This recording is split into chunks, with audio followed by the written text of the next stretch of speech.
We all carry the weight of betrayal in our bones. That moment when someone you cared for, believed in, and opened your heart to chose to walk away, lie, or break the very trust you held like a sacred bond. It doesn't just hurt, it shatters something inside you. You start questioning not only them but yourself. Was I not enough? Did I miss the signs? Was it my fault? But let me tell you something deeply important. You are not broken because someone else couldn't value your loyalty. Their inability to honor your trust says more about their character than it ever will about your worth. Rebuilding from betrayal isn't about becoming bitter. It's about becoming braver. It's not about revenge or holding on to rage. It's about reclaiming your boundaries, your intuition, and your truth. When someone lets you down once and shows no remorse, no growth, no genuine effort to rebuild that trust, believe them the first time. Trust isn't something you owe people who have hurt you just because you once loved them. You don't need to keep bleeding for someone who handed you the knife. We grow up hearing that we should give people the benefit of the doubt, that trust is something we should extend freely, especially to those closest to us. But the truth is, trust isn't something you toss around like confetti. It's not a warm gesture or a box to check off in relationships. It is sacred. When you trust someone, you're handing them something fragile and priceless. Your truth, your insecurities, your story, your rawest self. You're saying, here, hold this with care. And when they drop it, it doesn't just crack your heart. It shatters your sense of emotional safety. Trust isn't passive. It's not simply given. It's built over time through consistent, respectful, and honest behavior. It's earned by showing up when it's uncomfortable, by telling the truth when it's hard, by choosing integrity even when nobody's watching. When someone lets you down and expects you to hand that trust back without doing the hard, humbling work of repair, they're not asking for forgiveness, they're asking for access. And access without responsibility is a recipe for repeated pain. What makes this harder is that sometimes the person who let you down is someone you love deeply. Someone you never imagined could hurt you. And so you wrestle with guilt, with confusion, with the hope that maybe it was just a one-time thing. But real trust doesn't just hinge on whether they didn't mean to. It hinges on whether they're willing to take ownership, sit in the discomfort of what they did, and do the work to become someone safer. Without that effort, without that humility, without that responsibility, trust should not be restored. You are not wrong for needing evidence of change. You are not cruel for refusing to pretend things are okay when they're not. Trust is not about blind loyalty. It's about mutual emotional responsibility. It's about safety. It's about knowing someone values your heart enough to guard it, not gamble with it. So the next time someone says, "Why can't you just trust me again?" remember that it's not your job to make them feel better about the pain they caused. It's your job to protect your own peace. And protecting yourself doesn't make you heartless. It makes you whole. There's a moment after someone has hurt you where they might come back and say, "I'm sorry." And maybe part of you wants to believe that's enough. Maybe you've waited for that moment, replayed it in your head, imagining that if they just said those two words, things could go back to how they were. But here's what no one tells you: "I'm sorry," without accountability is just noise. It's a way to soothe their guilt, not to heal your wounds. True accountability isn't just about saying the right thing. It's about doing the hard thing. It's about standing in the mess they created and saying, "I did that. I broke your trust. I hurt you, and I won't pretend it didn't happen." It's about asking what repair looks like for you, not just what relief looks like for them. Because a real apology doesn't center the person who made the mistake. It centers the pain of the one who was hurt. We live in a world that moves fast, where people want instant forgiveness, instant comfort, instant return to normal. But trust doesn't work like that. Betrayal creates a fracture, and it takes time, consistency, and deep humility to even begin to rebuild. If someone has let you down and their version of making things right is to gloss over the impact, downplay your feelings, or guilt you into moving on quickly, they are not being accountable. They're being avoidant. Accountability means they don't get defensive when you tell them how deeply they hurt you. It means they're willing to sit with the discomfort of your anger, your disappointment, your grief, and not run away. It means they stop repeating the behavior, not just say they will. It means they invite hard conversations, not silence. They ask, "What do you need from me right now?" instead of, "Why are you still upset?" And if they can't do that, if they keep showing you that your pain is inconvenient, that your boundaries are offensive, that your forgiveness should be automatic, then you have every right to walk away. Because without accountability, apologies are empty, and trust cannot live where truth is unwelcome. Let them go. Let them face the echo of their choices. You are not required to carry the burden of their growth. Your healing is sacred, your peace is priority, and you deserve more than hollow words. You deserve real change. We are taught from an early age to be kind, to forgive, to give second chances. And when we start drawing boundaries, especially after someone has betrayed us, we often feel a crushing weight of guilt. That inner voice whispers, maybe I'm being too harsh. Maybe I'm overreacting. Maybe I should just let it go. But here's the truth. Protecting your heart after it's been broken isn't cruel. It's one of the bravest, most self-honoring things you can do. There is this false idea that kindness means allowing people back into our lives no matter what they've done, that love means endless tolerance. But kindness without boundaries is self-destruction, and love without respect is just a transaction dressed up in sentiment. You are allowed to say, you hurt me, and I will no longer give you the same access to me. That doesn't make you unkind. That makes you awake. Sometimes the most painful betrayal isn't the one that surprises us. It's the one we saw coming but didn't stop, because we didn't want to seem rude, cold, or unforgiving. We silence our instincts to protect someone else's comfort, while our own spirit slowly breaks under the weight of pretending we're okay. But protecting yourself doesn't mean building walls. It means building wisdom. It means choosing who gets to walk beside you based on how gently they hold your heart, not how long they've known you. People might call you selfish for stepping away from toxic connections. They might say you've changed. And maybe you have. Maybe the version of you who used to tolerate betrayal no longer exists. That's not loss. That's growth. That's transformation. And transformation often looks like distance. It looks like no longer answering the phone when the same pattern calls. It looks like choosing peace over people, pleasing, and self-respect over second chances. You don't need to explain your boundaries. You don't need to apologize for the space you take up or the protection you now demand. People who truly love you will never confuse your self-respect with cruelty. And those who do, they were never safe for your soul in the first place. Loyalty is beautiful, until it becomes a cage. Until it demands that you silence your pain, ignore the warning signs, and shrink yourself to preserve someone else's comfort. We often confuse loyalty with endurance. We think that staying, despite the lies, despite the letdowns, despite the slow erosion of our spirit makes us strong. But real strength is not in how much pain you can carry. It's in how much truth you're willing to honor, even when it breaks your heart. There's a dangerous narrative that if someone has been in your life for years, if you've shared history, memories, moments, you owe them your loyalty forever. But time is not proof of trust. Years together don't erase betrayal. Shared pasts don't guarantee a shared future. You can remember the good and still walk away because of the bad. You can love who someone was and still protect yourself from who they've become. Self-betrayal happens quietly. It's in the way you excuse their behavior over and over. It's in the way you start questioning your own needs, calling them too much. It's in the way you tell yourself, maybe this is just what love looks like. While your soul whispers, this doesn't feel like love at all. Every time you silence that inner voice for the sake of loyalty, you chip away at your own truth. You send a message to your heart that it's less important than their comfort.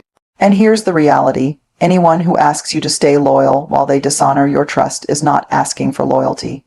They're asking for your silence. They're asking you to abandon yourself in exchange for their convenience. That is not love. That is emotional erosion. You are allowed to choose yourself, even if you've known them for decades, even if you once thought they'd be in your life forever, even if walking away breaks your heart. Because true loyalty starts with your loyalty to your well-being, your values, your peace. And when those things are at risk, the most loving thing you can do is stop showing up for someone who keeps letting you down. That is not cruelty. That is clarity. That is healing. That is freedom. One of the hardest truths to accept is that closure doesn't always come in the form we hope for. We wait. We replay every moment, every word, wondering what we missed. We write messages we never send. We imagine the conversation where they finally understand how much they hurt us, where they apologize, not just for what they did, but for the way it made us question our worth. And when that moment never comes, we feel stuck, haunted by the silence they left behind. But here's the truth no one wants to say out loud. Sometimes the person who broke you is incapable of giving you the healing you deserve. Not because your pain doesn't matter, but because they don't have the capacity or the courage to face it. And holding your healing hostage, waiting for them to show up with answers, only keeps you chained to the very wound they caused. Closure isn't something they give you.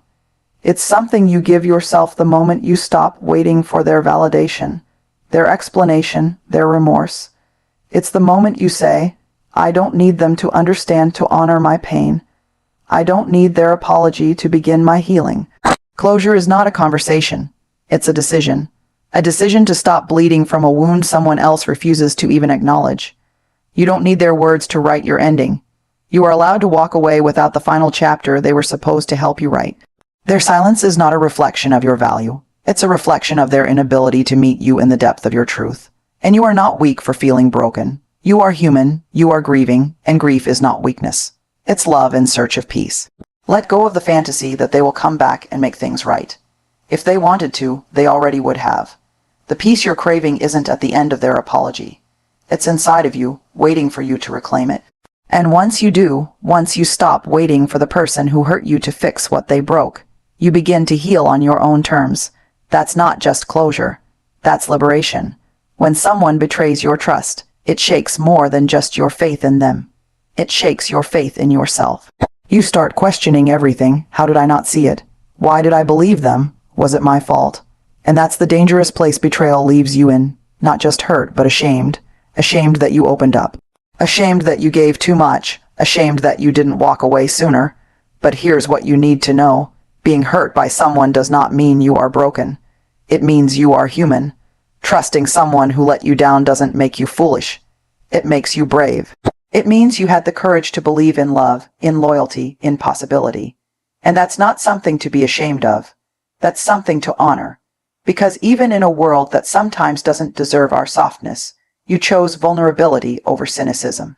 That's not weakness. That's strength wrapped in tenderness. Yes, they broke your trust. Yes, they hurt you. But their choices don't get to rewrite who you are. You are not the betrayal. You are not the mistake. You are the lesson that came after. And that lesson isn't about becoming colder or harder or more guarded. It's about becoming wiser. It's about learning to listen to your gut, to honor your boundaries, to protect your heart without closing it. When we make the pain our identity, we carry it into every new relationship. We wear it like armor, convinced we're just being cautious, when really we're still bleeding underneath. But healing means being able to say, that happened to me, but it is not who I am. Healing means separating their failure from your worth. It means seeing the lesson without losing your light. You are allowed to grieve the loss. You are allowed to cry, to rage, to wonder what could have been. But don't let that grief turn into shame. Don't let it convince you that you should have seen it coming or that you should never trust again. You did the best you could with the love you had, and that is nothing to be ashamed of. That is everything to be proud of. There's a moment, a tiny flicker in your gut, when someone does something that doesn't feel right. Maybe it's how they dismiss your feelings or the way they twist your words or how their apology feels more like manipulation than remorse. And in that moment, something inside you whispers, this is not okay. But instead of listening, you explain it away. You tell yourself they were just stressed or tired or hurting. You give them the benefit of the doubt again. You rewrite their actions into something that feels easier to hold. But the truth is, people show us who they are not in their words but in their patterns. And when someone lets you down, especially in a way that fractures your trust, that moment is a mirror. It reflects their values, their emotional maturity, their respect for your heart. And if you ignore it, hoping things will change, you don't just betray your intuition. You teach them how to treat you. Believing someone the first time they show you who they are doesn't mean you're cold or judgmental. It means you've decided to stop silencing your inner voice to make space for their dysfunction. It means you've grown tired of the cycle of disappointment, the ache of false hope, the weight of constantly wondering if it'll be different this time. It means you've started choosing reality over potential, and that is the beginning of self-respect. Yes, people can grow. Yes, they can change, but growth without acknowledgement is just avoidance. And if someone consistently shows up in ways that hurt you, dismiss you, or leave you emotionally empty, their behavior is not random. It's revealing. Believe it, not because you're bitter, but because you're finally ready to stop negotiating your worth. You don't need to wait for a second betrayal to confirm the first. You don't need more proof than the pain you already feel. When someone shows you who they are, especially through their disregard, their silence, their blame. Believe them. Not because they're incapable of better, but because they've chosen not to be better with you. And you deserve more than repeated warnings. You deserve peace the first time. You deserve trust that doesn't come with conditions. And most of all, you deserve to believe yourself the first time you feel something isn't right. There's a painful misconception that forgiveness is about letting someone off the hook. That it's a gift we give to the person who hurt us, a sign that we're over it. Ready to move on, ready to smile like nothing ever happened. But that's not what forgiveness is. That's what performance looks like. Real forgiveness isn't clean, isn't quick, and it certainly isn't about erasing the wound. It's about choosing your own peace over your past pain.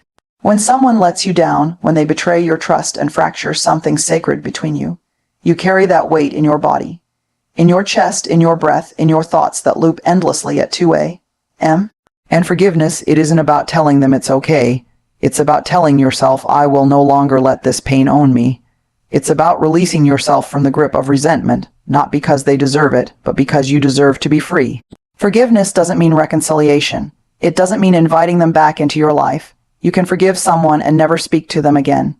You can forgive and still hold boundaries. You can forgive and still remember exactly what they did. Forgiveness isn't forgetting. It's remembering without allowing the memory to control you anymore. And here's something tender, but true. Sometimes the hardest person to forgive is yourself, for staying too long. For not seeing it sooner, for breaking your own heart in the process of loving someone who never knew how to hold it. But you have to be gentle with that version of you. She didn't fail. She trusted. She didn't lose. She loved. And that love, even when it was misplaced, was still sacred. Forgiveness is not weakness. It is strength. It is the moment you decide that healing is more important than harboring. It is the quiet reclaiming of your joy, your energy, your light. And no one else needs to understand that process. This is your freedom, not theirs. This is your release, not their redemption. So forgive.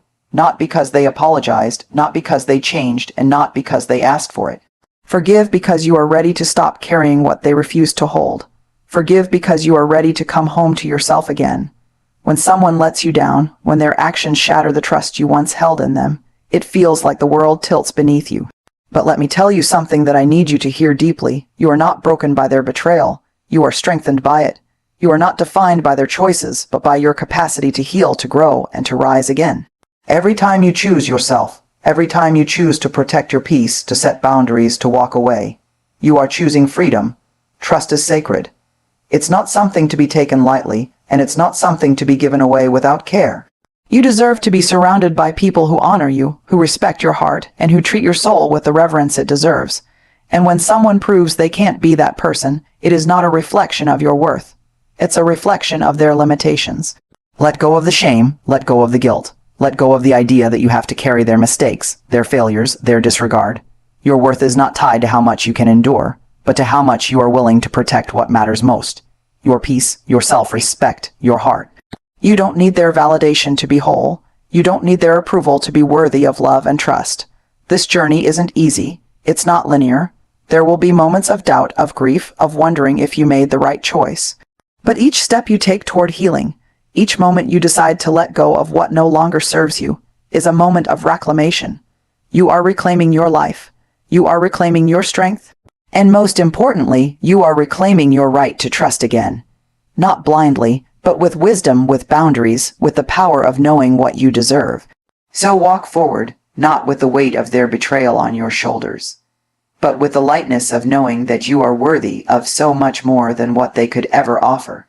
The right people will show up, people who value you, who honor your trust, who see you for exactly who you are and love you for it.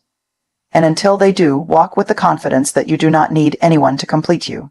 You are whole, you are enough, and you are worthy of love that heals, not love that hurts.